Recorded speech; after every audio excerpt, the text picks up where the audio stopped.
जय श्री कृष्णा। अब तो निभाया सरेगी, बाह गहेगी लाज। मीराबाई जी का ये पद है। मीराबाई जी कहती हैं कि हे गिरधर गोपाल, आपने एक बार मुझे अपना लिया है तो अब अंत तक ये संबंध निभाना होगा। मैं तो आपकी शरणागत हूँ। आप समर्थवान हैं, मुझ निराधार का आधार केवल आप ही हैं और मेरी बिगड़ी बनाने वाले भी आप ही हैं। इस भवसागर को पार आपकी कृपा से ही मैं कर सकती हूँ। ये इतना था सागर है कि आप ही मुझे इससे पार करवाने वाले जहाज हैं। आपके बिना मेरे समस्त कार्य बिगड़ जाते हैं। जिनका कोई आधार नहीं है, उनके केवल एकमात्र सहारा आप ही प्रभु हो।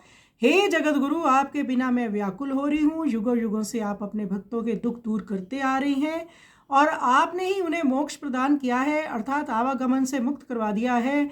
मीराबाई जी कहती हैं कि हे प्रभु, अब तो मैंने आपकी शरण ली है। हे महाराज, मेरी लाज अब आपके हाथ में ही है।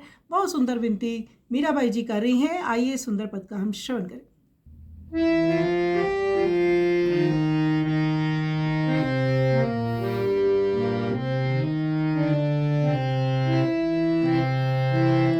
अब तो निभाया सरेगी, बाह गहेगी लाज लाज।